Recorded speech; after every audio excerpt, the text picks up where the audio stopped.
আসসালামু আলাইকুম। এখন আমরা যে প্রোগ্রামটা করেছি সেটা হচ্ছে লাইট সেন্সরের ভ্যালু এবং ওয়্যারলেস কমিউনিকেশনের ডাটাটা আমরা এলসিডি মনিটরের সাহায্যে দেখব। আসুন তাহলে দেখা যাক।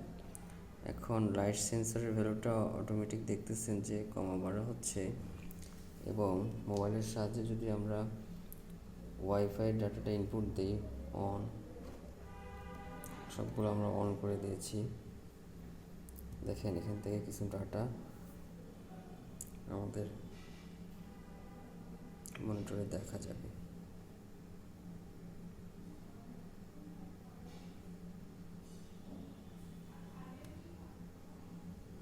অলরেডি দেখেছেন এখানে 01 উঠেছে। এছাড়া আমরা যদি লাইটিং সেন্সরের অন্ধকার দিই তাহলে দেখতেছেন যে ভ্যালুটা কমে যাচ্ছে। এবং ওয়্যারলেস কমিউনিকেশন ডাটাগুলো আবার আমরা একটু দেখি, চেঞ্জ করে দেখি। দেখছেন আপনারা 01 আসছিল। তাহলে এ থেকে বোঝা যাচ্ছে আমরা এলসিডি ডিসপ্লেতে ওয়াইফাই এবং লাইট সেন্সরের ভ্যালুগুলো দেখতে পারি। ধন্যবাদ সবাইকে।